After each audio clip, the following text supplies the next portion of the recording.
escuchándose ruidos en esta casa está vacía y no se sabe más grande. Hola, ¿cómo están? Buenas tardes, ya regresamos. Hemos regresado. Eh, Vamos a ponernos pues todos como en sintonía con el debate. Invitamos a Sergio y a Rosa María a encender sus cámaras. La idea de este espacio es ya poder como conversar un poco más alrededor de algunas inquietudes que han venido presentando de forma privada y pública en el chat los participantes de este debate, que nos permitan pues como enriquecer las discusiones y los aportes que hasta ahora de forma tan interesante y enriquecedora nos han compartido ustedes, nuestros ponentes. La idea es entonces que podamos hacer 2 rondas de preguntas en las cuales cada uno de ustedes tendrá 3 minutos aproximadamente para poder responder estas preguntas derivadas del chat. Posteriormente abriremos los micrófonos por si de forma pública algún otro participante quiere hacer sus comentarios, aportes o fijar sus inquietudes. Y tendremos también un momento posterior para que entre ustedes, los participantes, pues como en este panel, puedan hacerse preguntas, interpelaciones. También pues de eso se trata el debate, como de poder ampliar, enriquecer, interpelar, pues si hay intereses en ello. Y para, si nos queda un tiempito, acá vamos a ver cómo logramos manejarlo, pues cada uno haga un cierre en perspectiva de algo que quiera puntualizar o decir en ese sentido. Entonces tenemos una primera ronda de preguntas. Voy a iniciar por el mismo orden en el que iniciamos las presentaciones. A Rosa María, pues nosotros en el programa de trabajo social y los estudiantes a veces se encuentran como con muchas encrucijadas, haciendo eco de eso que Daniela decía, que cómo poder intervenir en esos espacios institucionales que a veces son tan complejos, que tienen unas institucionalizados unos procedimientos, unas mediciones de la intervención social. Y tú hablabas algo sobre la esperanza crítica, ¿sí? En relación con el miedo. Hablabas de otro asunto que era formar nuevos órdenes sociales y retomabas la idea de la autonomía que no tiene límites. Quisiera si de pronto nos pudieras como hablar de esos asuntos en relación a pensar esos retos complejos de los profesionales en los escenarios de intervención institucional del Estado, que generalmente los ponen en lugares complejos para la intervención. ¿De una vez? ¿Ya? Sí, de una. Bien. Bueno, pues yo creo que, digamos, la formación de subjetividades críticas en plural es importante.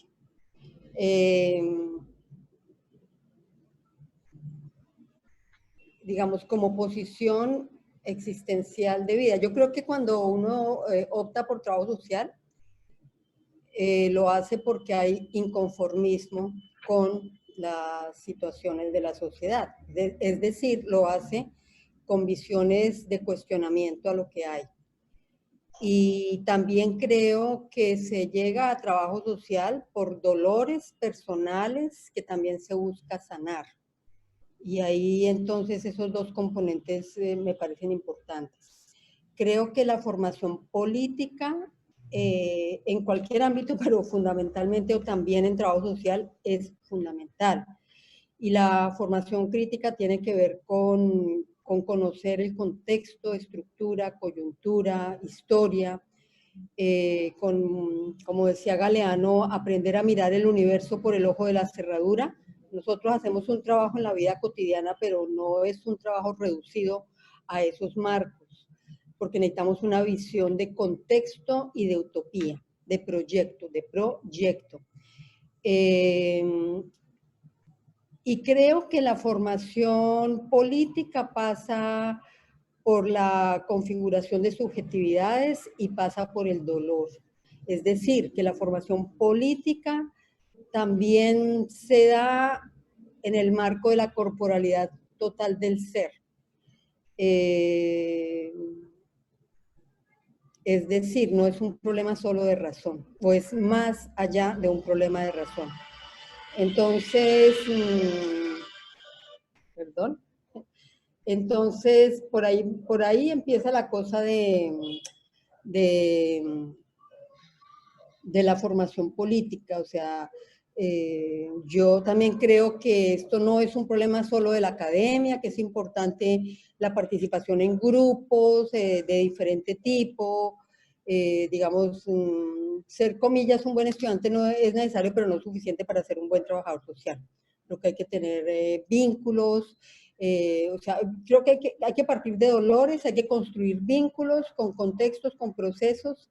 Me parece que hay autores fundamentales en la formación. Por ejemplo, Freire, cuando yo hablo de esperanza crítica, él tiene muchos planteamientos. O sea, yo creo que Freire es un autor fundamental de leer, no solo en una materia, o sea, porque también creo que la curricularización, o sea, la formación política no se curriculariza, o no es solamente curricularizable.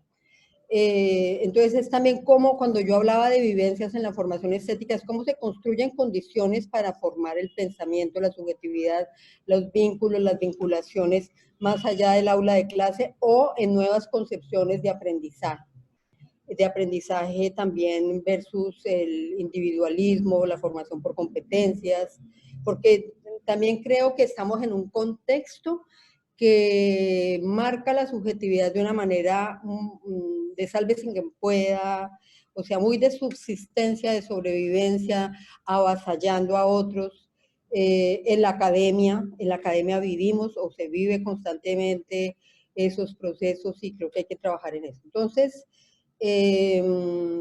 Gramsci, Freire, o sea, creo que hay muchos autores de las perspectivas críticas, que es necesario, Orlando Falsborda, Alfredo Molano.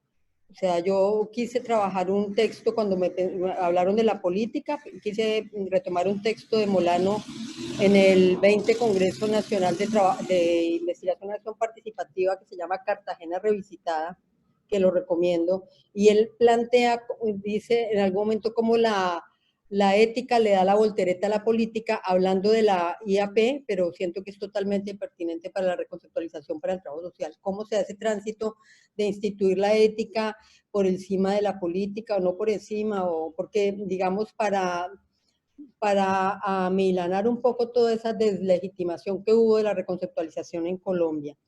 Y entonces, pues Alfredo Molano en cualquier texto es magistral. Ese texto es para mí es muy importante porque en 7 páginas narra la historia de Colombia en 20 años, 30 años y un poco desde la IAP hasta el 97, que es el 20 Congreso Mundial de IAP. Entonces, sí.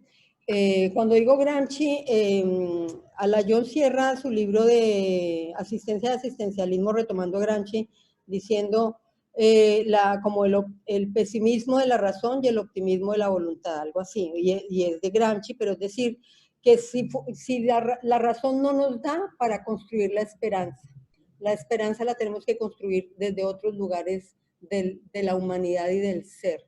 Y creo que pasa por eso que yo hablo de la dimensión estética, la sanación, o esta cita de Walter Benjamin sobre la indignación del dolor de nuestros muertos.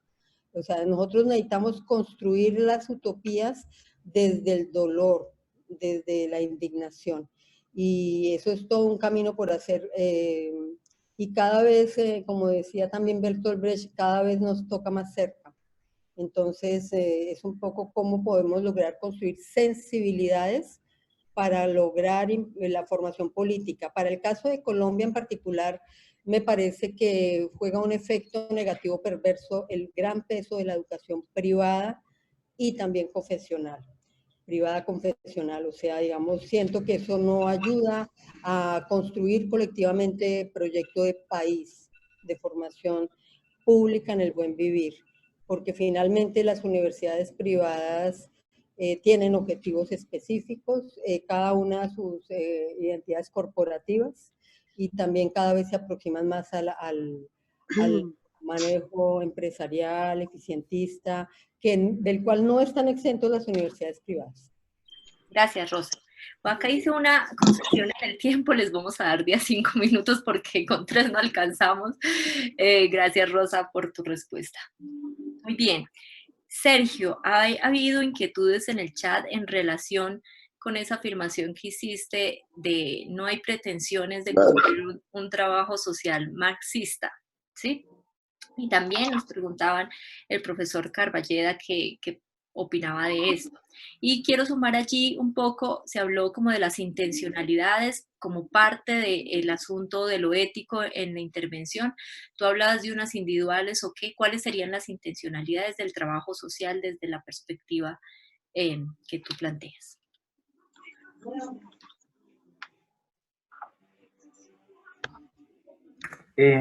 Listo, entonces con las 2 preguntas intentaré ser breve.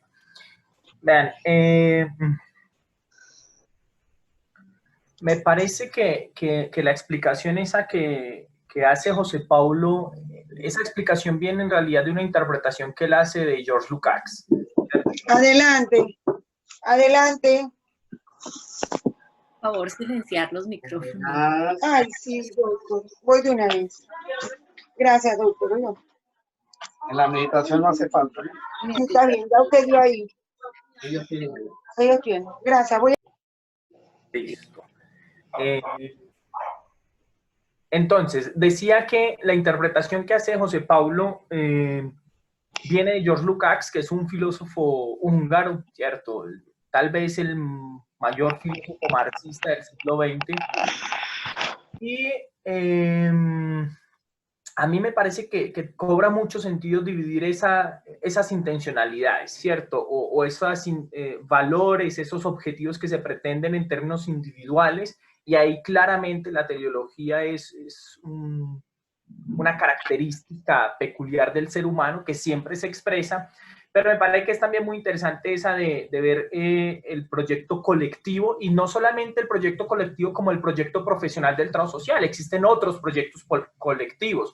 Por ejemplo, los movimientos sociales son proyectos colectivos y a mí me parece que son muy interesantes. Muchas veces la lucha gremial de los sindicatos o de las asociaciones son proyectos colectivos, ¿cierto? Y finalmente estarían aquellos proyectos societarios, que serían el tipo de sociedad que se pretende construir más allá de mi individualidad, más allá del grupo particular al que yo pertenezco, sino a la totalidad de la realidad social, ¿cierto?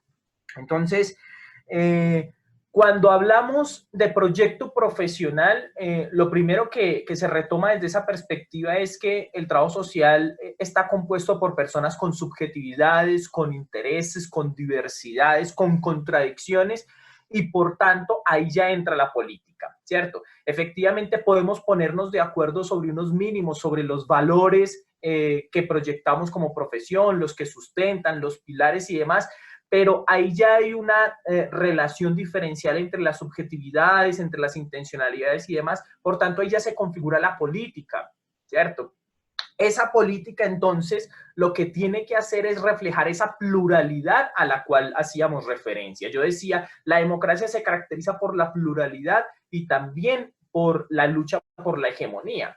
Entonces, pensar un trabajo social exclusivamente marxista es irreal primero y es indeseado, justamente porque al reconocer que la profesión y cada vez tiene una composición más diferenciada, pensemos en el surgimiento del trabajo social, eran ciertas clases medias, altas y demás, eso hoy en día no es, tenemos de las más diversas secciones o proveniencias, la gente proviene de diferentes grupos sociales, de diferentes clases sociales, y eso hace que el proyecto profesional tenga que ser diferenciado. Eso hace que el proyecto profesional sea un proyecto político, en tanto pone a dialogar diferentes intencionalidades individuales, diferentes intencionalidades colectivas, y apunta o se articula con uno u otro proyecto societario, ¿cierto? Entonces, el trabajo social no es otra cosa que una síntesis de los sujetos, de los actores, de los grupos y de las clases sociales que están en esta sociedad, y por tanto no me parece que sea ni adecuado ni conveniente, no es deseado que haya solamente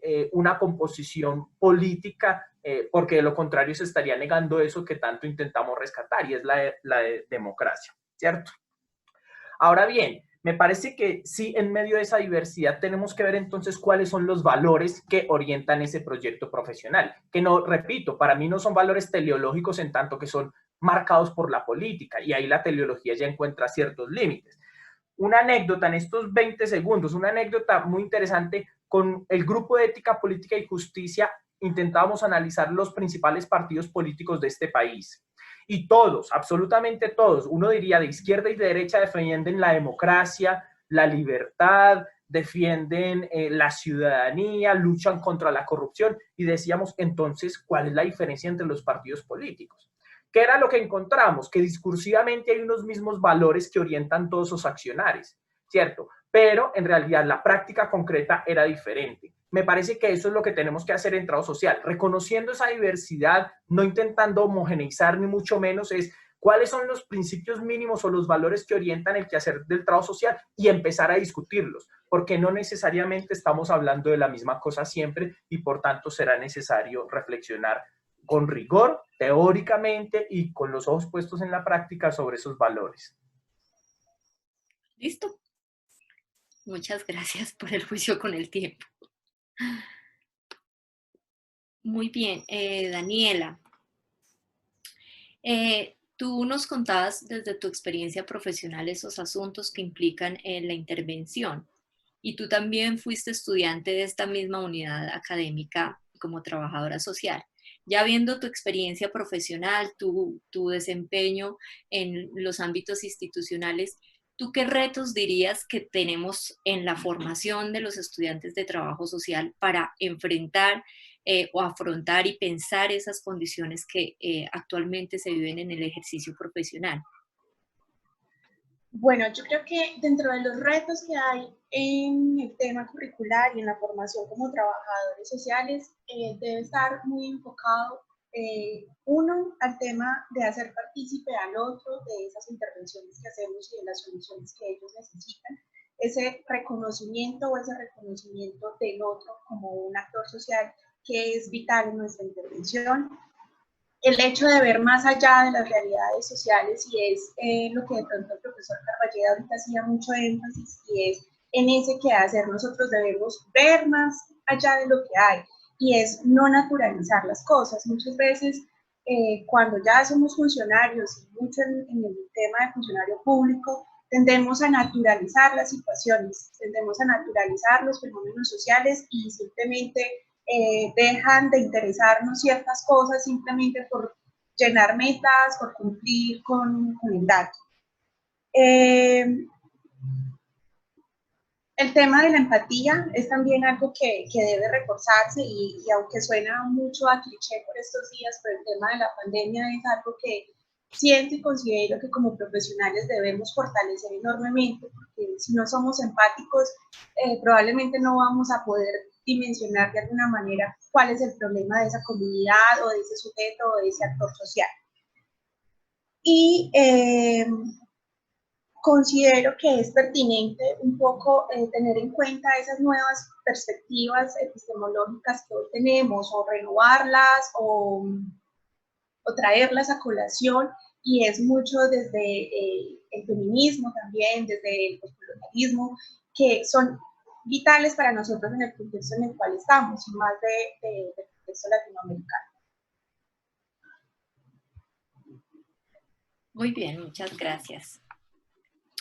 Profesor Alfredo, pues como también pedían su intervención en relación con lo del trabajo social marxista, si usted quiere hacer algún aporte allí, y también que nos pudiera ampliar un poco en esa idea de la intervención fundamentada, esa aproximación que usted hace a qué es eso del problema social, cómo lo entiende, cómo desde esa construcción del trabajador social en relación con la lectura de esa realidad entiende ese problema social. Y cuando usted hablaba de la construcción del acontecimiento como uno de los asuntos de la ética, entonces que nos precise un poco más a qué se refería.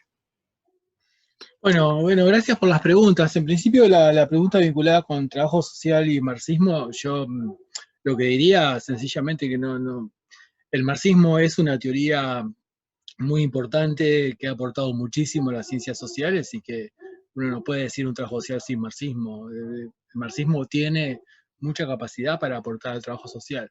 Lo que yo no diría que uno pensaría un trabajo social que sea solamente marxista, que sea hegemonizado por el marxismo. Creo que es posible al preguntarse cómo, cuándo, dónde, por qué, y desde dónde es útil en función de generar las transformaciones que requiere una circunstancia concreta como es lo abrumador de un proceso de intervención. Y por otro lado, en función de la bibliografía que tenemos en nuestro campo, diría algo que decía un autor llamado Arturo Jaureche, no forcemos la realidad para que se parezca a la teoría. Entonces, diría, a veces pasa eso. Y con respecto a la otra pregunta, tenía que ver con, a ver, recordame. El problema social, la idea del problema. Sí. Bueno, eso es un tema que venimos trabajando, y si me das un par de minutos ahí, me gustaría compartirlo. Es decir, de vuelta a ir al campo de la intervención, y al campo de la práctica concreta. Es decir, cuando estamos trabajando como trabajadores sociales, cuando estamos interviniendo con problemas sociales.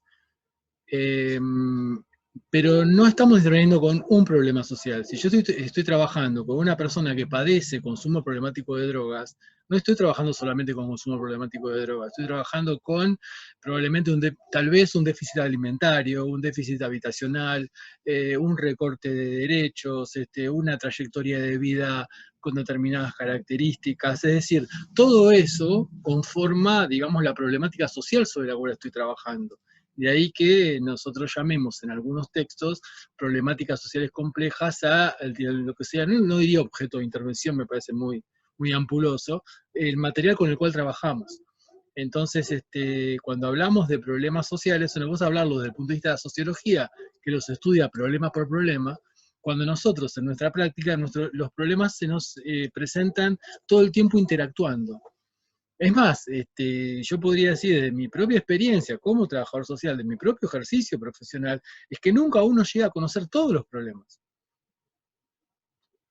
Uno conoce los problemas que se enuncian y los problemas colaterales a lo que se enuncia y los problemas colaterales que van apareciendo en la medida del proceso de intervención que se va construyendo. Pero me animaría a decir, nunca terminamos de conocer toda esa problemática y aún así tenemos posibilidades de generar transformaciones, generar esto que hablábamos antes, la visibilización, el hacer ver que decíamos antes, y el hacer ver tiene que ver con esta producción de acontecimientos. ¿Qué significa producción de acontecimiento? Producción de acontecimiento es cuando entiendo por qué me pasa lo que me pasa. Producción de acontecimiento se produce cuando una persona que padece violencia de género reconoce que la multiplicidad causal que generó lo que le pasa es tal cual, es esta. Y la puede vincular no solamente con lo personal, no solamente con lo individual, sino que también lo pueda vincular con lo microsocial, es decir, con lo que lo rodea, con lo que la rodea sería en este caso, con lo que pasa a nivel del territorio y con lo que pasa a nivel de lo macrosocial. Entonces, si yo veo eso, algo se produjo en mí, en tanto que visibilicé, en tanto que reconocí, en tanto que pude transformar esto que acabo de elucidar y que acabo de visibilizar, lo puedo transformar en una forma de resistir, y en una forma de hacer, y en una forma de superar. Entonces, eso es lo que podemos llamar, desde nuestro punto de vista, siguiendo algunos autores, la idea de construcción de acontecimientos. Es decir, no quiero quitarles mucho tiempo, pero cuando yo reconozco que me siento inferiorizado por mi condición de color de piel, o mi condición sexual, o mi condición de origen social, cuando reconozco eso, bueno, ahí es un chispazo, si me permite la metáfora, que se produce donde se produce acontecimiento. Es decir, y ese chispazo, agregaría esa chispa, y utiliza a propósito la palabra chispa, tiene que ver con el poder, tiene que ver con un juego de poder, tiene que ver con discutir el poder que construyó esa subjetividad, que acepta la inferioridad por la condición de género, por la condición de raza, por la condición de social, etc. Y implica también, si puedo decir una cosita más, implica también un choque de poderes, porque hay un poder que me construye la subjetividad, y hay un poder que él puede luchar contra esa subjetividad construida, y ese poder hay que construirlo, y la intervención tiene mucho que ver con la construcción de ese poder. Nietzsche decía, el conocimiento es el chispazo que se produce cuando chocan las espadas. Muchas gracias. Desde ahí explicaría acontecimiento. Muy interesante. Tenemos unas aproximaciones muy interesantes como a formas desde la sensibilidad, desde la cotidianidad, desde las luchas por el poder, como forma de capacidad también, como capacidad también allí, y desde el trabajo colectivo, desde eso que nos decía Sergio. Creo que hay también aproximaciones distintas allí a pensar la intervención. Tenemos una serie de preguntas en dos sentidos. Dos de las que nos entregan tienen que ver con los procesos de agremiación profesional, y otras que tienen que ver con situar ese ejercicio o proceso de producción de conocimiento que se produce en la intervención. Voy a hacer las de agremiación y me pueden decir quiénes les interesa aportar pues, a estas preguntas. Una de las preguntas de una de nuestras participantes hablaba, lo voy a leer acá específicamente, dice: en algunos escenarios muchos estudiantes aún no conocen las federaciones o los consejos que existen en Colombia. ¿Cómo se podría vincular o anclar los procesos gremiales o incentivar una cultura de la agremiación en las reformas curriculares? Me parece importante para proponer un proyecto profesional fuerte que defina mínimamente unas condiciones laborales, discusiones en las reformas, la especificidad, la contradicción teoría y práctica en las instituciones, etc. ¿Sí?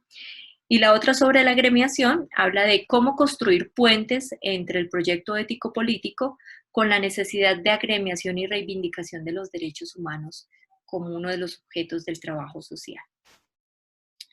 ¿Quién quisiera contestar? Puede activar su micrófono. Yo. Rosa. Sí, bueno, digamos que ese es un tema que yo creo que ha sido invisible e invisibilizado en la Academia de Trabajo Social en Colombia. Sin condiciones, además, porque creo que requiere condiciones, ¿no? Condiciones a nivel de la formación. Bueno, tenemos un consejo de ley que tenemos elementos, tenemos muchos elementos, tenemos una historia que no conocemos, que no hemos valorado y con la que no hemos dialogado o estamos dialogando suficientemente, porque hay una historia gremial en Colombia. Hay una historia de tener procesos organizativos gremiales, sindicales, académicos, estudiantiles. O sea, realmente hay procesos en la historia. Son procesos con dinámicas. Y ser procesos con dinámicas, la MANE hizo grandes cosas en Colombia para una reforma de ley de educación superior. Eso no es una conquista menor, por lo menos no es un triunfo menor.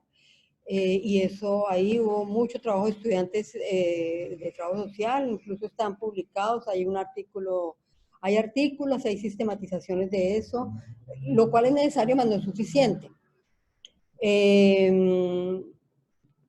Hay desarrollos históricos en la organización gremial en todos sus niveles en trabajo social en Colombia. Hay dinámicas, subidas y bajadas. Creo que sí compete a la formación histórica, o sea, curricularmente. que sea parte de la historia del trabajo social, que parte metodológica, didáctica también es el diálogo con diferentes escenarios, no solo en la práctica o no fundamentalmente de la práctica. Hay que pensar más intencionadamente diferentes tipos de diálogos con diferentes tipos de actores, en diferentes tipos de situaciones, de manera ética, y uno de ellos muy importante son las organizaciones gremiales. Digamos que creo que la investigación también sobre esos procesos es importante, es necesaria, tiene que ser una apuesta, por lo menos en la academia, debería ser una apuesta en el Consejo Nacional de la Ley. El Consejo Nacional de la Ley ha financiado investigaciones o ha desarrollado investigaciones sobre condiciones laborales. Es el organismo que tiene más recursos a nivel de Colombia, que realmente deberían ser maximizados y eficientizados para la organización gremial en todos los niveles. A nivel del CONEX, creo que ya lo planteaba la situación de educación pública, privada, o sea, tenemos que construir más tejido de red. Las universidades también están muy sometidas a condiciones de eficientismo y ahí creo que el reto está para las personas que están en las direcciones de académicas en trabajo social o académicas en los ámbitos universitarios de reconocer, restituir, reivindicar, dar oportunidad y derecho pues a la palabra, a la discusión, al debate. La pandemia lo está haciendo, fíjense, ustedes están haciendo una reforma curricular basada en discusiones. Eso me parece que es un avance. Bueno, de todo yo entiendo que ustedes en la Universidad de Caldas han tenido una trayectoria en la discusión y en la construcción desde discusiones. Pero entonces en lo gremial yo creo que hay que ayudar, o sea, las personas que están en cargos directivos de cualquier nivel tienen que ayudar a instituir y a legitimar y a visibilizar eso. En la academia igual, y en la investigación tenemos que hacerlo también. Con rigor. Yo creo que organizar cualquier congreso de trabajo social deja múltiples aprendizajes que habría que... Y los gremios se agotan en esas construcciones. Por lo menos, cuando digo eso, estoy hablando de Colombia, puede que en otros escenarios no. Y se desgastan. Entonces, son aprendizajes que hay que ver cómo se potencian y cómo se proyectan. Y eso también tiene que ver con cómo pensamos la formación de generaciones de relevo. Entonces son muchos los elementos y el libro de Silvana Martínez y Juan Agüero aporta muchas luces, porque ellos hacen un recorrido por las organizaciones históricas, hacen un recorrido histórico por las organizaciones, aportan unas categorías de análisis, aportan unas trayectorias y unos horizontes y nos muestran con la práctica lo que se ha logrado hoy, llegar a la presidencia de la FITS. Como dijo Alfredo, no es gratuito y es el fruto de muchas otras generaciones. Entonces, yo siento que en Colombia estamos en falta en el diálogo, en la coherencia, en la consolidación de estas miradas gremiales. Y creo que esa es una labor que hay que agenciar y acompañar desde la academia, tanto como hay que acompañar a sistematizar procesos profesionales, acompañar. Y creo que tienen que ser proyectos desde la academia porque tal vez no están construidos desde los entornos laborales, pero sí tenemos que ayudar a construirlos. Y en la generación de políticas públicas también con esos reconocimientos. Y en cómo cabildear por transformar condiciones que nos cercenan las posibilidades de desarrollo. El caso específico de cómo instituirnos en actores, en interdiálogos, con conciencias o con entidades que están formulando las formas de comprender la acción social, la investigación social o de destituirla y cómo ayudamos desde las academias. Muchas gracias, Rosa. ¿Alguien más? Si quieren, puedo continuar, ¿sí? Ok, vean. A mí me parece que no es posible pensar el asunto de la agremiación y la organización como categoría profesional del trabajo social al margen del escenario en el cual nos movemos. Y ese escenario es muy complejo, por eso las contextualizaciones no son añadido y no son paño de fondo, sino que son determinantes sobre el comportamiento y el desarrollo de los hechos. Eso para decir que en este país nosotros tenemos menos del 5% de las personas sindicalizadas, ¿cierto? ¿Eso qué impactos tiene? Primero, preguntarnos por qué el 5% de la gente está, menos del 5% de la gente está sindicalizada y quienes están o estamos sindicalizados, bajo qué condiciones estamos, ¿cierto? Entonces, y me parece que eso es trascendental. Y por un lado, uno podría ver los elementos políticos de la forma esa autocrática, de la metáfora que yo utilizaba con Gramsci del centauro. Es que en este país es peligroso ser sindicalista. Este es uno de los países más peligrosos para ejercer el sindicalismo en el mundo, ¿cierto?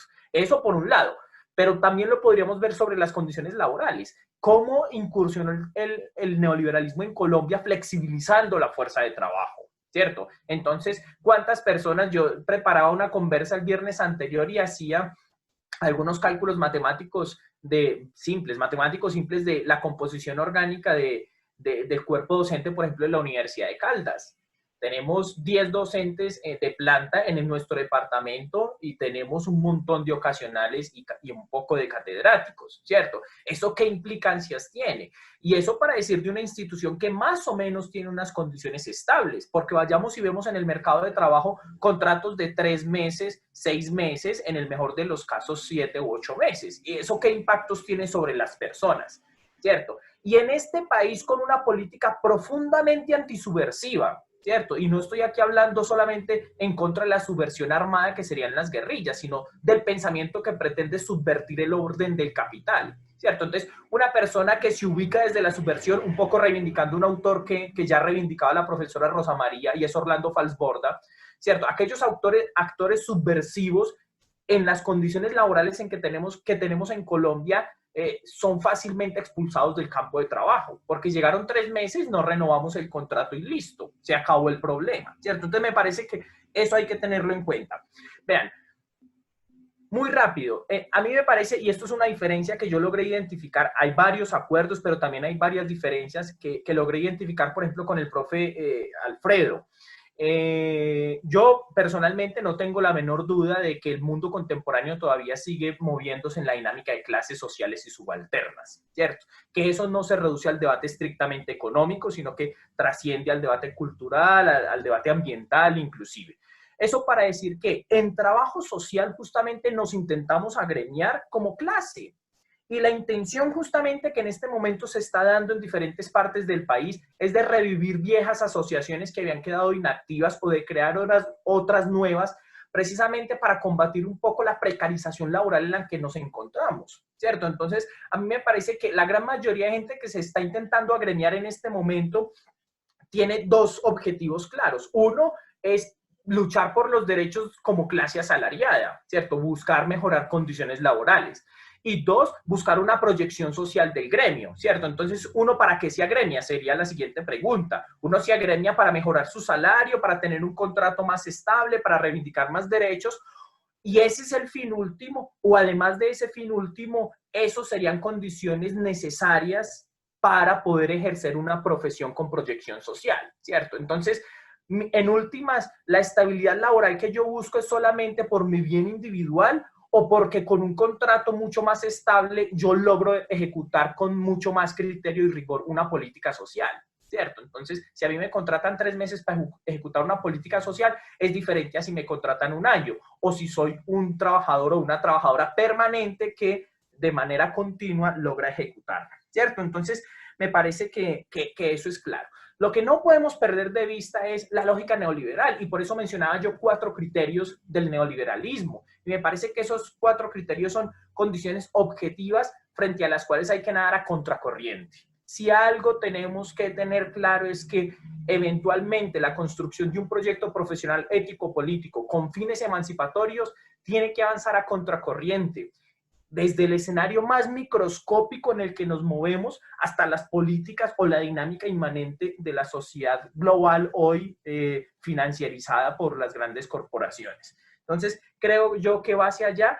En todo caso, la universidad tiene muchas posibilidades de estimular esa condición que, tal y como lo decía la profesora Rosa María, ha sido invisibilizado, ha sido degradado, ha sido impedido en muchas oportunidades, y a pesar de eso logra tener resistencia o logra tener iniciativas. Hoy, con esto cierro, en Colombia me parece que estamos atravesando en ese debate de lo gremial por un momento muy interesante, donde se pone en cuestión, y me parece que eso hace que se mueva, hace que se dinamice, hace que se reacciona, se pone en cuestión el papel de las entidades profesionales, del Consejo Nacional de Trabajo Social, del CONET, también de la FEX, y me parece que hay un movimiento que efectivamente está pudiendo realizar la política en su estricto sentido.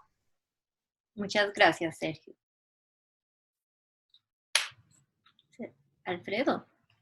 Sí, un par de, pues, sí, si hay tiempo quería hacer un par de comentarios. En principio, se habló antes de la contradicción teoría-práctica, y yo creo que ahí hay una resolución que tiene que ver de vuelta con la intervención del trabajo social. Cuando estamos trabajando no tenemos contradicción teoría-práctica. La práctica le hace preguntas todo el tiempo a la teoría, dialogan, no hay una separación. La separación teoría-práctica creo que deviene también de esa imposición de pensamiento cartesiano de normal patológico, cuerpo-mente, etcétera, etcétera. Pero bueno, es un tema a conversar, y me parece importante marcar por lo menos mi pensamiento con respecto a eso. Y por otro lado, creo que hay un elemento que yo no tuve tiempo de desarrollar, pero lo nombro nomás, que tiene que ver con lo ético-político, que tiene que ver con lo gremial, que tiene que ver con lo profesional, que es el deseo. Creo que tenemos que empezar a pensarnos como sujetos deseantes. Y el deseo es colectivo, pero el deseo también es singular. Entonces creo que el deseo forma parte de nuestro colectivo profesional, forma parte de nuestra práctica docente, forma parte de nuestra práctica profesional. Y creo que, bueno, trabajar con el deseo es empezar a trabajar también más profundamente con esta construcción de subjetividad que hace el neoliberalismo, y que genera, digamos, bueno, las dificultades de aceptación de la desigualdad que encontramos en gran parte del mundo, en gran parte del planeta, se podría decir, y de concentración de la riqueza. Entonces, creo que otro punto a trabajar es el tema del deseo, ¿no? Así que, no sé, por ahí queda para otro encuentro, para otra reunión. Pero cuando nosotros estamos trabajando, cuando estamos interviniendo como trabajadores sociales, cuando estamos dando clases, hay un deseo. Hay un deseo de resolver una situación, hay un deseo, imaginamos cómo se haría una cosa o cómo se haría la otra. El deseo es fundamentalmente social, yo lo sacaría totalmente del campo del psicoanálisis. Lo llevaría, digamos, a lo que se llama producción deseante. Y se mencionó los movimientos sociales. Hay movimientos sociales porque hay deseo. Hay deseo de transformación. Hay deseo colectivo de transformación. Ahí podemos aprender a encontrarnos con el deseo. Y en la relación trabajo social, movimientos sociales es un lugar bastante interesante como para redescubrir y redescubrirnos. Creo que estamos en el siglo XXI, creo que sí, estamos en el 2020, atravesando una pandemia. Creo que los efectos del neoliberalismo ya llevan más de 50 años. Esos efectos cambiaron las lógicas laborales. Y bueno, ahí creo que hay que repensar las ubicaciones que cada uno de nosotros tiene dentro de ese campo a partir de cuestiones ideológicas, políticas y filosóficas. Creo que a mí no me están sirviendo en lo personal para el análisis los esquemas clásicos de más de 100 años para poder entender estas cuestiones. Eso quería comentar nada más, pero insisto con esta necesaria, en mi opinión, humilde, mirada al deseo, ¿no? El deseo es, no dejemos que el capitalismo nos robe el deseo. construyamos desde nosotros también esa posibilidad. Nada más. Muchas gracias. Daniela, ¿tú quieres aportar algo en esta discusión? Pues más que aportar es como recoger un poco las ideas de los tres docentes y muy desde la experiencia profesional y con lo que Sergio decía de los contratos laborales, por ejemplo, tan cortos que tenemos los profesionales para ejecutar políticas públicas y sociales, es la necesidad de agremiarnos y de mirar las alternativas que tenemos como profesionales para hacerlo. Muy ligado también a lo que la profesora Rosa María nos dice de cómo investigamos ese campo, que es un campo inexplorado y que desde la universidad podemos comentarlo con los estudiantes, con los docentes a través de los cursos de investigación, los semilleros de investigación, y que de pronto es un campo en el cual no hemos dirigido nuestras miradas porque siempre estamos pensando en los problemas que tienen las comunidades, nosotros, pero no en los de nuestra profesión, ¿cierto? Entonces es como mirar en retrospectiva cómo podemos aportar a esas investigaciones. Gracias, Daniela. Yo creo que nos ayudas a hacer una síntesis de estas aportaciones en torno a lo gremial, con muchos retos que creo que quedan ahí derivados y que nos tenemos que seguir pensando cómo incorporar esta perspectiva en los procesos de formación profesional o esta mirada sobre lo gremial. Vamos a dar una ronda, si hay intervenciones que quieran hacer abriendo sus micrófonos, que quieran aportar, debatir, complementar o preguntar a alguno de los ponentes sobre esta intervención. En el momento está pidiendo la palabra Carlos Lazo. ¿Hay alguien más como para tenerlo allí en lista de espera? Entonces vamos a darle la palabra. Ay, perdón. A Carlos, 3 minutos, Carlos, pues para dar tu intervención. Puedes aprender tu micrófono. Hola, buenas tardes, buenos días, perdón, no sé si me escuchan ahí. Te escuchamos. Sí, bueno, primero que todo, yo sí quiero agradecer a la Universidad de Caldas, al programa de trabajo social, por incitar estos debates que siento que son necesarios para la profesión, son necesarios para realmente identificarnos desde las diferentes perspectivas teóricas, inclusive filosóficas, donde estamos entendiendo el trabajo social, y sobre todo pues nos permiten también a nosotros, como otras escuelas de trabajo social, tratar de entender la importancia de dar este tipo de debates, ¿cierto? En ese sentido, pues muchas gracias a ustedes. En segundo lugar, pues como recogiendo algunos de los elementos que se han venido abordando y escuchando cada una de sus presentaciones, bueno, de las personas que han sido invitadas para el día de hoy, siento que en un elemento donde se coincide y es determinante y es frente a lo que es el modelo económico. En este momento miramos que el neoliberalismo se ha encargado de generar una cantidad de cuestiones que van en la degradación, por supuesto, de la vida de los sujetos, y siento que ahorita con el tema de la pandemia lo que ha hecho es tratar de ahondar un poco más o visibilizar esa situación que se está presentando en este momento en el marco de esta sociedad. En ese sentido, habrá que preguntarse, es decir, en este momento vemos también que hay un modelo económico que está imponiendo también una forma de educación, de formación, inclusive direccionando también el hacer. Entonces, diría uno que a cada modelo económico le compete un modelo de educación, y un modelo de educación obedece realmente, en ese sentido, también a un modelo económico.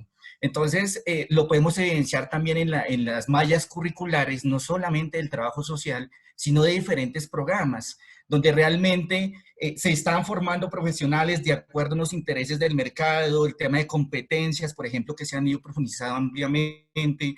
Vemos también cómo en este momento hay unas directrices que se le está dando también en términos de las escuelas. Claro ejemplo de eso, por ejemplo, son las pruebas Saber Pro. Vemos unas preguntas que muchas veces están condicionadas a algo que se quiere escuchar, pero que en ningún momento le están permitiendo al profesional ya casi... bueno, al estudiante ya casi profesional reflexionar frente a eso.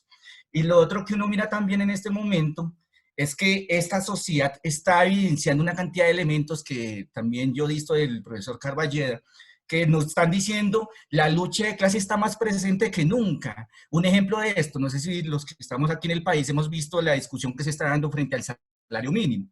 donde los gremios están proponiendo que sea solamente entre el 2 y el 3% lo que se suba aquí en el país en términos del salario. Y vemos la condición como está para miles, millones de personas que realmente son de la clase trabajadora y realmente dicen 26.000 pesos, ¿para qué nos van a alcanzar?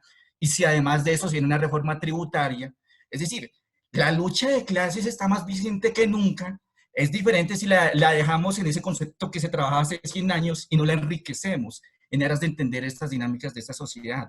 Entonces siento que todo lo que está pasando ahorita, con los sectores excluidos, una cantidad de desigualdades sociales, políticas, económicas, culturales, son el reflejo también de esa lucha de clases que sigue estando vigente. Y lo otro que también me parece muy importante es lo que estamos hablando de la construcción de un proyecto ético-político. Siento que es determinante, como decían varios de ustedes, construir desde la diferencia. Pero la preocupación radica en que hay un sector que realmente pareciese que no estuviera interesado, ojalá me equivocara.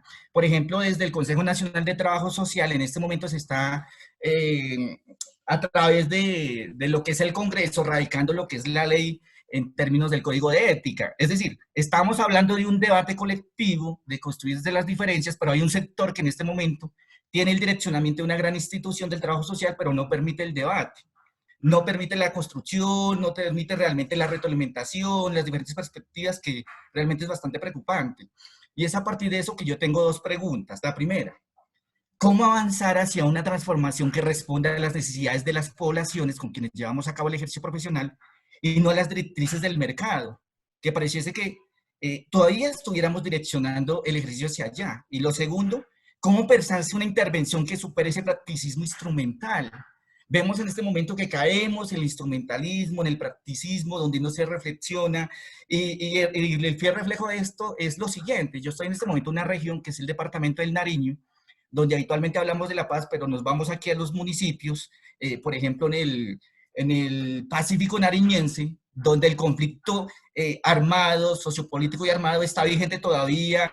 Se sorprende uno cuando no hay muertos, cuando realmente no hay desplazamientos masivos. Entonces siento que también nos invita a esto a reflexionar y que realmente no nos sigamos contemplando esa realidad, sino también que partamos desde análisis de la misma y entendiendo las particularidades de esos territorios en los cuales estamos inmersos. Entonces principalmente esas dos preguntas: ¿cómo avanzar hacia una formación que responda a las necesidades de las poblaciones? Y cómo pensarse una intervención que supere ese practicismo instrumental. Muchas gracias. Gracias, Carlos.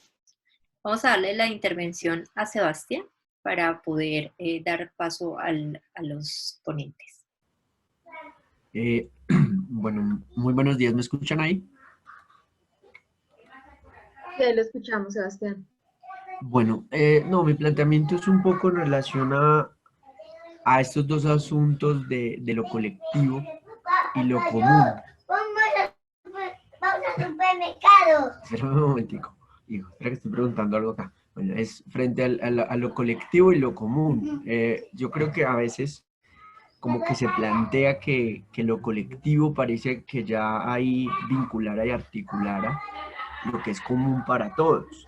Sin embargo, cuando escucho al profesor Carballeda, pues aparece esta necesidad de reconocer las subjetividades que se han producido bajo el neoliberalismo.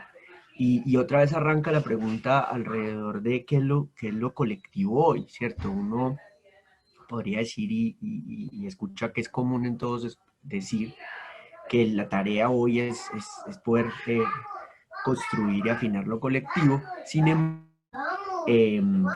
pues hay unas subjetividades que se han configurado y dificulta mucho pensar esto colectivo, y que, digamos, nos lleva a preguntar qué es lo común hoy o cómo poder construir lo común hoy. Aquí creo que pues yo rescato, y es muy importante, el proceso de intervención precisamente por las posibilidades de preguntarnos y construir lo común, pero también pues se vuelve fundamentalmente importante para la formación también pensar que lo común. Yo no daría por sentado que todo estudiante o persona que entra a trabajo social entra con una indignación. Me parece que ahí creemos también que hay que preguntarnos por qué se entra, por qué se estudia trabajo social.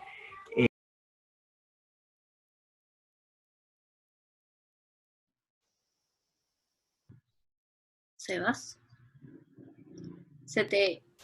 Bueno, que me preguntaría si toda entrada o todo ingreso o todo deseo de estudiar en trabajo social tenga que ver necesariamente con un proceso de indignación y entendiéndola como un asunto no simplemente, digamos, de me molesta tal cosa, sino realmente entendiendo la indignación como un proceso incluso pedagógico existencial. Entonces, digamos que la pregunta mía es, ¿cómo entender hoy lo común, cómo potenciar hoy lo común para sobrepasar esta idea que a veces queda como muy poco profundizada y atada más a lo colectivo, pero sin pensar realmente que es lo común en medio de una producción de subjetividades que pues apenas hoy estamos como tendiendo, develando, que deja el neoliberalismo y que por ejemplo, cuando hablaba el profesor Carballido, hablaba, bueno, ¿por qué nos sometemos? ¿Por qué aceptamos la dominación en muchos casos? Porque creo que es una pregunta supremamente interesante, no solo para la formación, porque no sé si incluso se asume allí en la formación, o sea, ¿cómo pensamos eso? La formación está dando cuenta de ese asunto, de ese problema real, y bueno, y posteriormente, pues lógicamente también en los procesos de agremiación.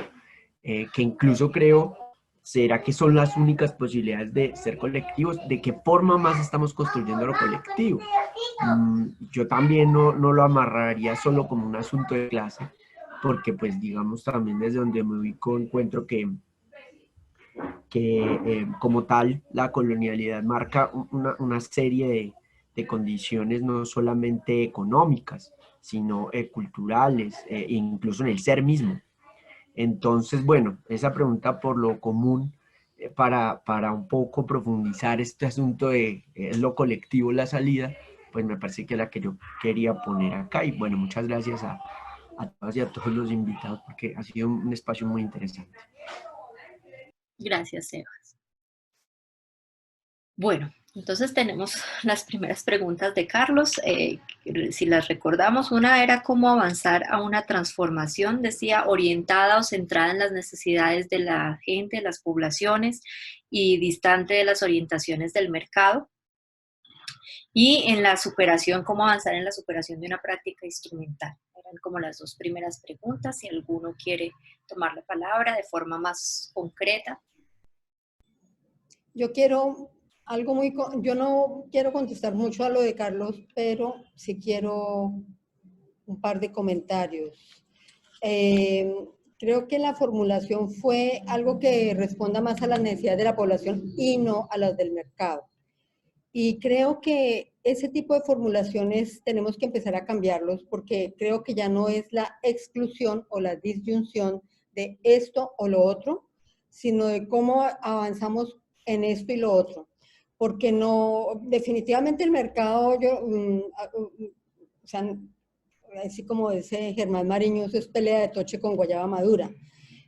O sea, hay unas peleas que no digo que no hay que darlas, no estoy diciendo que no hay que darlas, pero pues también hay que ver qué matices, qué diálogos, qué alternatividades podemos construir. Entonces, ese es como el primer comentario. El segundo, yo quisiera comentar, por ejemplo, tal vez ese es un matiz sobre las pruebas Saber Pro. En Colombia se viene implementando la formación por competencias desde la década del 2000, o desde antes, yo diría que desde el 90, sustentada en grupos de investigación en universidades públicas. La Nacional ayudó a sustentar todo este planteamiento. Digamos, como que tenemos que conocer la naturaleza de esos procesos.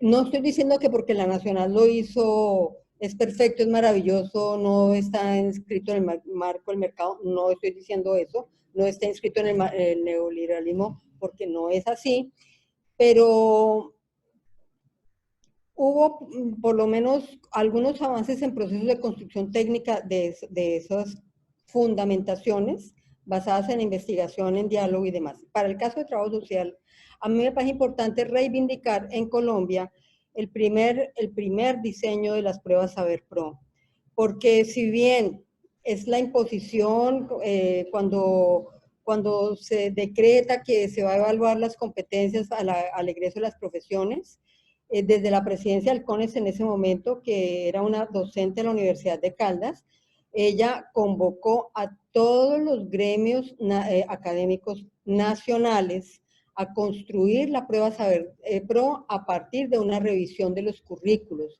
de modo que la evaluación no terminara siendo la base de la reforma curricular, sino que la evaluación terminó siendo un proceso de reconocimiento de lo que estábamos haciendo en diferentes lugares por regiones. Se hizo un trabajo de construcción por regiones muy serio.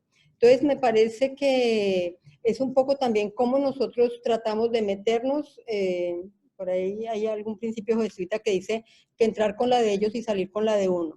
Es decir, o sea, nosotros se asumió que el Estado había convocado la elaboración de esas pruebas, se asumió que vamos a hacer un diálogo con el Estado para construir las pruebas, se potenció la discusión gremial por unidad académica, por regiones y a nivel nacional para construir la prueba. Entonces, ahí estábamos buscando beneficiar la formación. Ahora, que eso recogió con toda la sensibilidad las grandes diferencias entre la metrópoli y las regiones y la diversidad de las regiones, puede que sea otra cosa, pero por lo menos se hizo un proceso de construcción participativa con docentes de trabajo social, formándonos y discutiendo por lo menos durante 1 o 2 años. Entonces creo que ahí hay una mirada, un ejemplo histórico, y ahí es donde estoy hablando de la importancia de reconocer la historia, de un ejemplo histórico de cómo asumimos las políticas y nos metemos en esos procesos para beneficiarnos como poblaciones, en este caso a los estudiantes.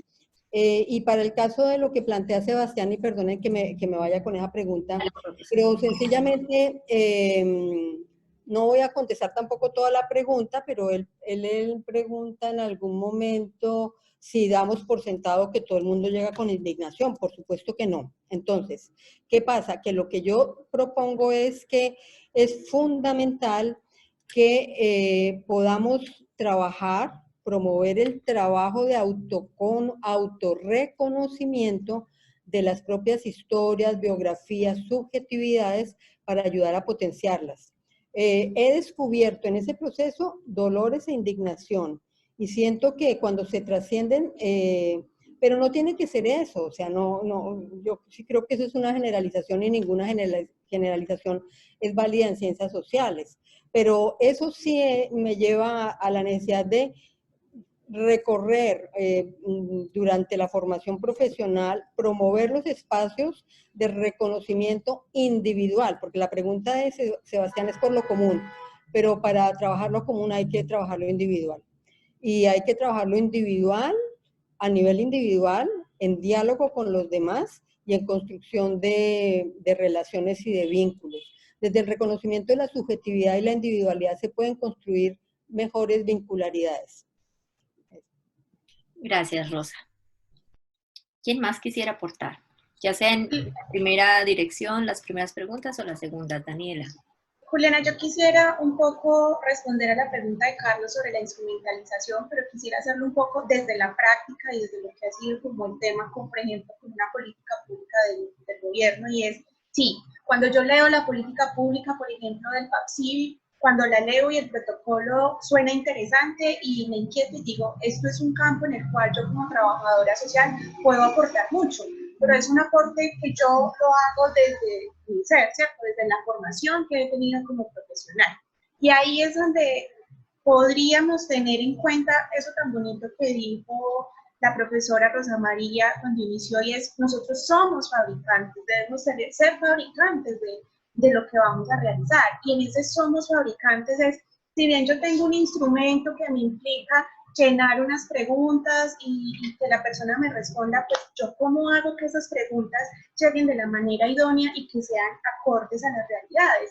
Porque obviamente, y lo digo por experiencia, es muy diferente lo que está en el protocolo a lo que el instrumento quiere en realidad. Y por dar un ejemplo, la estrategia dice nunca vamos a mencionar el hecho victimizante, pero en realidad todas las preguntas llevan a que la persona siempre recuerde el hecho victimizante. ¿cierto? O sea, es absurdo. Pero entonces ahí estoy yo como profesional, bueno, no lo voy a hacer como me dice el instrumento, que es una pregunta que incluso está mal formulada, sino yo desde mi formación como trabajadora social, con el tema que me han dado en las metodologías de investigación, en las herramientas que me han dado los docentes de toda mi formación profesional, cómo convierto esa pregunta en una pregunta idónea que no afecte emocionalmente a la persona que ya lleva un sufrimiento de más de 15 años y con temas de pandemia, pues todo se profundiza más, ¿cierto? Uno.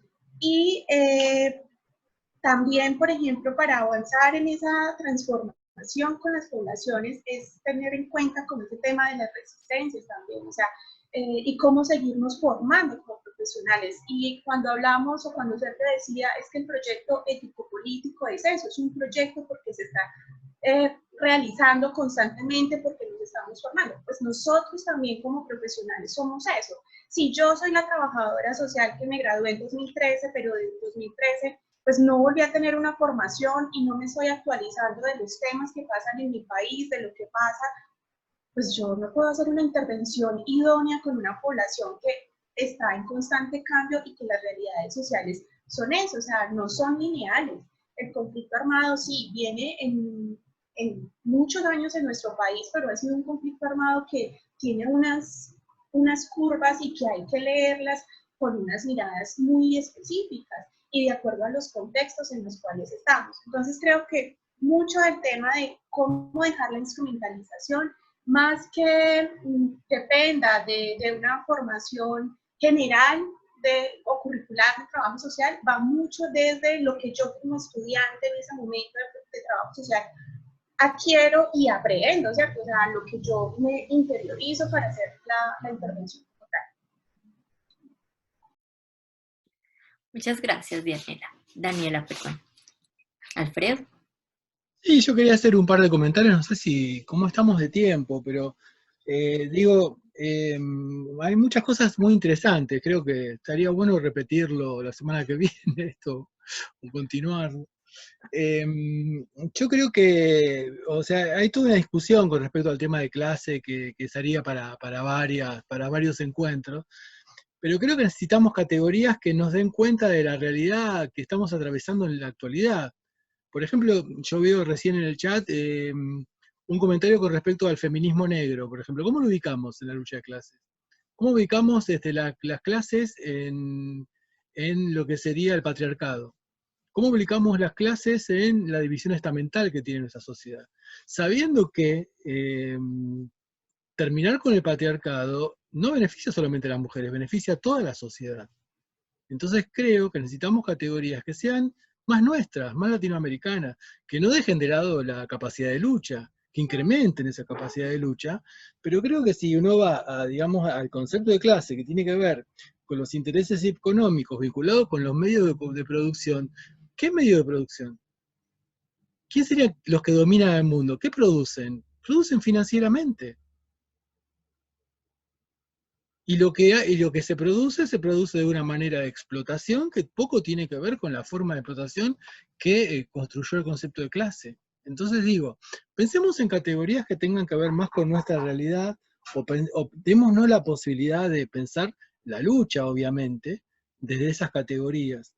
Y ahí tomaría algunos ejemplos, algún pensamiento de Boaventura de Sousa Santos, ¿no? Cuando Boaventura dice, hay que hacer un diálogo entre los pensamientos de los pueblos originarios, los pensamientos del sur y los pensamientos del norte. Porque cuando el norte dice socialismo, en el sur yo escucho dignidad, escucho respeto, escucho igualdad, escucho reconocimiento. Probablemente quiere decir lo mismo, pero ¿para qué forzar un concepto dentro de otro concepto? Entonces hagamos que los conceptos dialoguen y construyamos categorías. Y por el otro lado, con respecto a la instrumental, creo que si el instrumental no tiene un fundamento teórico, es una técnica. Entonces, yo creo que si el trabajo social trabaja con técnicas, no es una profesión. Si es solamente técnico, no es una profesión. Las profesiones trabajan con una fuerte relación entre lo que sería el fundamento teórico de lo que hacen. Por eso insistíamos tanto en la presentación con las intervenciones fundadas o fundamentadas a partir de marcos conceptuales claros, situados, y agrego latinoamericano. Creo que estamos en un contexto de tensiones y de luchas sumamente complejas que tienen que ver con cómo el neoliberalismo construyó, son décadas de neoliberalismo, de construcción de subjetividad. Y esa construcción de subjetividad, ese destrozar la sociedad que generó el neoliberalismo, genera otros agrupamientos, otras formas de entrega, incluso otras formas de lucha, que tienen que ver, por ejemplo, con los movimientos sociales que se mencionaron. Los movimientos sociales han reemplazado en muchos lugares lo que antes se llamaban luchas obreras, por llamarlo de alguna manera. Porque obreros al estilo del siglo XIX ya prácticamente no hay. Entonces, si no reconocemos eso, seguimos atados a viejos conceptos. Y a mí me parece interesantísimo que podamos discutir ese tipo de cuestiones y que podamos utilizar esos conceptos anteriores o vinculados con la idea de clase, vinculados con lo que serían las bases del marxismo. Me parece importantísimo el aporte que tienen y uno lo sigue estudiando y lo sigue teniendo, pero no se puede hacer una Biblia de eso. Eso pasa mucho en algunos ambientes académicos argentinos, que hay gente en Argentina que te sabe decir de qué lado de la cama se levantaba Engels. Ahora, ¿para qué nos sirve eso? No sé. Entonces digo, seamos un poco más situados, trabajemos con los problemas que tenemos, trabajemos desde nuestra perspectiva. Somos grandes, ya cumplimos 500 años. Tenemos hace rato que damos cuenta de nuestra capacidad de pensar, de discutir y de decir, para mí, socialismo es esto. Para mí, organización popular es esto. Y si para esa teoría es otra cosa, bueno, conversemos. No nos peleemos, conversemos. Eso es lo que dice. No, me estoy copiando de Boaventura de Sousa Santos. Ojalá se me hubiese ocurrido a mí lo que estoy diciendo. Estoy repitiendo muchas cosas de Boaventura. O sea, que Boaventura sí, me diría, me estoy copiando, sí. Te estoy copiando. Un poco lo que... Y va a puntualizar algo en relación a esa pregunta sobre lo común. Sí.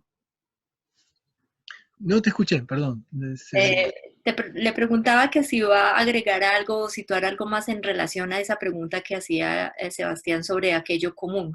¿Qué es eso de lo común? ¿Cómo construir eso común? Yo creo que lo común se construye a partir de comunidad de intereses y a partir del deseo. De vuelta aparece la cuestión del deseo. Cuando hay un deseo de transformar situaciones. Esto uno lo ve en la organización popular. Lo ve, qué sé yo, nosotros lo vemos en proyectos de investigación y en trabajo lo vemos en los barrios. Cuando hay deseo de cuidarse en la pandemia. Y ahí se construye un común de gente que tramita la pandemia de una manera diferente a cómo se propone que se tramite. En vez de quedarse encerrado en la casa, se quedan en el barrio. El barrio me cuida. Eso es el inicio de la pandemia en Argentina. Entonces digo, creo que nosotros tenemos algo que aportar ahí, pero nosotros, trabajadores, es algo que aportar, porque ahí tienen para aportar los sociólogos, los politólogos, los antropólogos, los economistas. No podemos arrogarnos como trabajadores sociales la capacidad de transformación de la realidad. Creo que sería ya una cuestión medio patológica de omnipotencia. Ojalá podamos aportar mínimamente a esas cuestiones. Entonces creo que se va construyendo luchando contra la lógica neoliberal y también contra el neoliberal que tenemos adentro cada uno de nosotros. Frente al, como decía Frantz Fanon, al colonizado que tenemos cada uno dentro de nosotros. Porque también se encargaron de que pensemos en función de una lógica de dominación. Entonces los procesos de concientización son mucho más complejos que la reconceptualización, y son mucho más complejos que en el siglo XIX. Eso no quiere decir que sean imposibles, son necesarios, y son interesantes, son muy interesantes. Por eso uno ama la intervención en lo social, la intervención del trabajo social. Y creo que el trabajo social es el que tiene ahí sí mucha capacidad para meterse en esas construcciones de subjetividad, como dijimos antes, rápidamente. No me quiero extender y sacarle tiempo a mis compañeros. Bueno, creo que le vamos a dar paso a Sergio para que cierre la discusión o la amplíe. Yo creo que esto se sigue ampliando. 5 minuticos para cerrar. Después de Sergio, inmediatamente le damos paso a Claudia, que va a cerrar pues como este encuentro que hacemos hoy. Listo, gracias, Juliana. Vean, yo soy, no sé de qué lado dormía o se levantaba Engels, pero yo soy de los que chismoseo sobre la cicatriz que tenía Marx del puño que le pegaron estando borracho, o del hijo que tuvo fuera del matrimonio y decidió reconocer Engels. ¿Para qué me sirve eso? Para tomar tinto con mis amigos y entretenerme, no para fundamentar el análisis de la realidad contemporánea. ¿Qué me sirve de Marx y del marxismo? Categorías fundantes que me muestran la forma en la que se mueve el mundo contemporáneo. Categorías que me parece que hoy en día inclusive no han sido superadas por el pensamiento social, ¿cierto? Yo pensaría en trabajo asalariado, yo pensaría en plusvalía, yo pensaría en tiempo socialmente necesario, tiempo excedente y alienación, por ejemplo. Alienación que está tan fuertemente discutida en el escenario cultural y psicológico en algunos escenarios, y que ya estaba ya en el Marx del 43, ¿cierto? Entonces, me parece que el análisis no se puede simplificar de esa manera, y efectivamente, este no es el espacio. Tendremos que crear los espacios para discutir con rigor y con más tiempo. Yo también estuviera feliz en que cada semana tuviésemos este tipo de espacio, pero así como yo y como la mayoría de mis colegas, soy un trabajador que cumple sus funciones laborales y que desafortunadamente en la dinámica de la sociedad contemporánea tiene poco, casi nada de tiempo para pensar, para reflexionar. Y estamos hablando de que somos intelectuales, que somos académicos, que somos docentes y demás, ¿cierto? Pero desafortunadamente no tenemos ese tiempo. Y ahí a lo que voy es eso, las formas de desarrollo de la sociedad que tenemos, que producen formas de comportamiento, inclusive subjetividades muy complejas, ¿cierto? A mí me gusta mucho un autor que es Karel Kosick, que tuvo intercambios con Adolfo Sánchez Vázquez para hablar precisamente sobre qué tipo de subjetividad alienada es la que estamos construyendo en esta sociedad, y ni siquiera se referían en ese entonces, en la década de los 60, 70, del neoliberalismo, y ya apuntaban sobre ese carácter subjetivo alienado, producto de las condiciones objetivas y materiales de producción y reproducción social. Y no entendamos eso entonces exclusivamente como un debate estrictamente económico. Vea, con respecto a lo de Carlos, yo pienso que el trabajo social es una profesión asalariada que no puede escapar a esa contradicción. Y no podemos, por ejemplo, subvalorar el carácter técnico. Yo creo que mal haríamos. Ahora bien, no le podemos dar la preponderancia o la centralidad como si entonces el saber hacer, y muchas veces la formación por competencias sí va orientada hacia allá, al saber hacer. Entonces no podemos permitir que el saber hacer nos absorba, nos disminuya, nos desplace el saber teórico, por ejemplo, la fundamentación teórico y metodológica. Entonces, yo sí considero que ahí tenemos que poner en un mismo nivel todos los fundamentos técnico-operativos, teórico-metodológicos y ético-políticos, ¿cierto? Y entender que el trabajo social como una profesión asalariada, y eso de entrada entonces nos remite al tema de clases sociales, va a estar muy determinada no por su propia voluntad, ni siquiera la voluntad individual, y ni siquiera el proyecto ético-político exclusivamente, sino por las condiciones en las que se mueve, ¿cierto? Entonces, es diferente, y es un poco para la segunda respuesta o la segunda pregunta. Entonces, ¿cómo garantizar que los intereses de las poblaciones con las cuales trabajamos sean satisfechos y no los del capital, ¿cierto? Eso va a ser muy difícil. Yo concuerdo parcialmente con la profesora Rosa María, y es, no vamos a poder escapar de ello por el carácter asalariado que tenemos. Vamos a tener que responder al mercado. Ahora bien, ¿cómo respondemos también a los intereses de las colectividades con las que estamos? En eso consiste precisamente el proyecto profesional ético-político. ¿Con qué valores lo construimos? ¿Con qué objetivos? ¿Con qué horizonte de sociedad? ¿Con qué arsenal heurístico? ¿Con qué herramientas técnicas y metodológicas? Ahora bien, y es claro, y en ello es en lo que yo insisto, es diferente las instituciones, son diferentes las instituciones que hoy están operando, planeando, ejecutando, evaluando políticas sociales a las que lo estaban haciendo, por ejemplo, en el estado de bienestar, en los estados desarrollistas, en los progresismos latinoamericanos que tenemos. Es diferente el gobierno de Kirchner al gobierno, no sé, el pasado gobierno y ahora se me olvidó, el saliente gobierno de Argentina, bueno, Macri.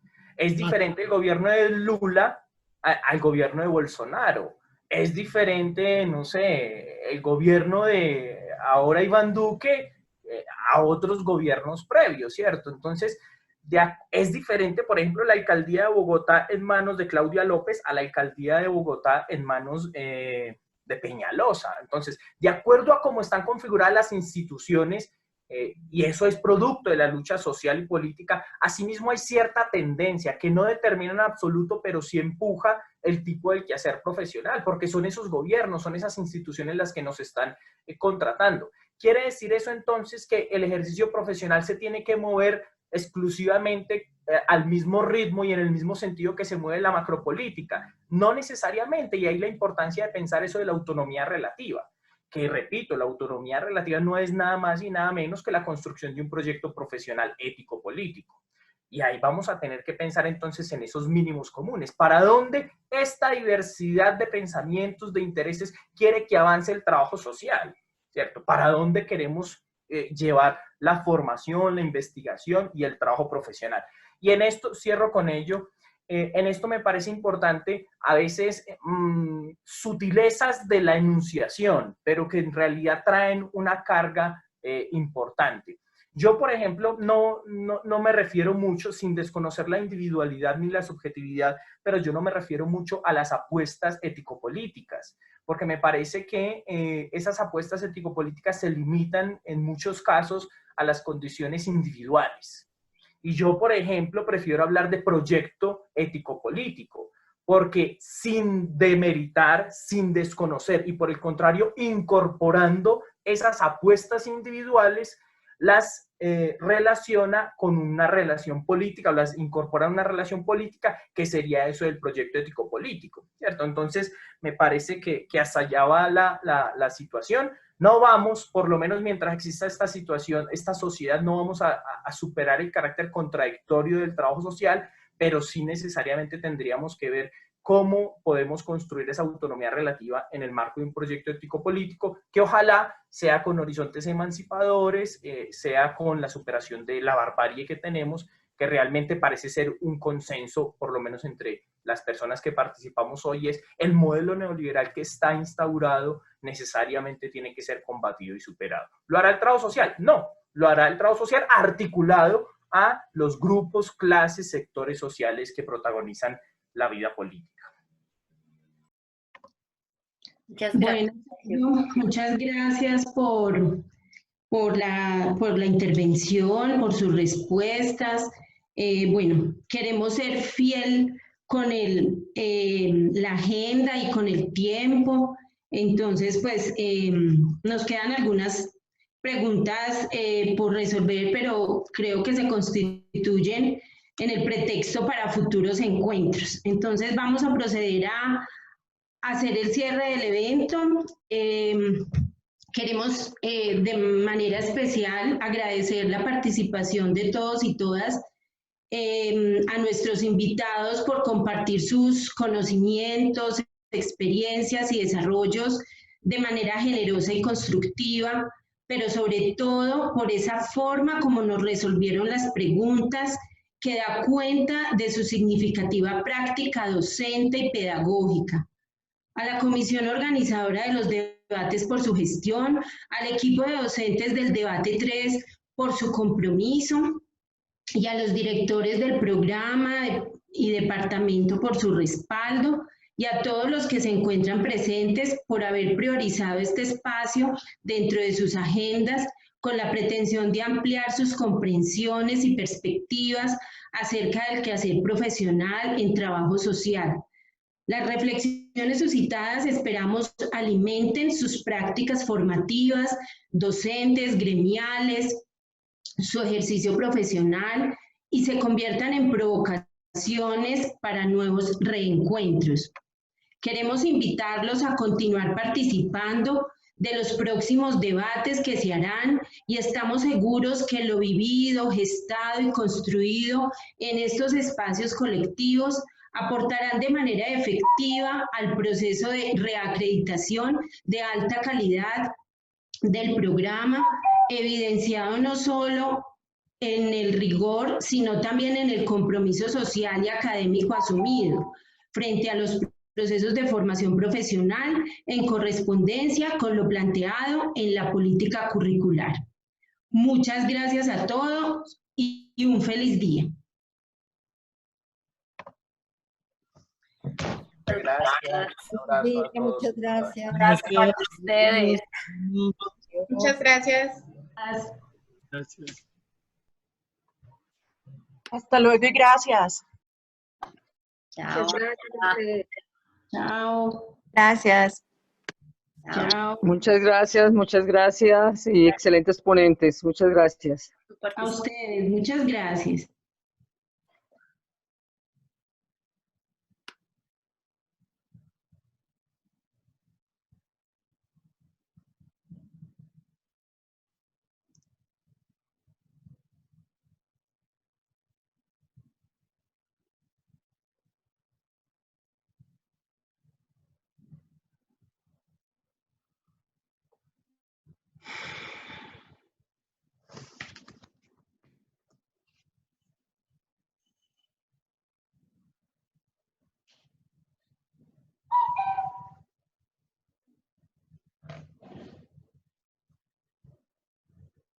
Uh-huh.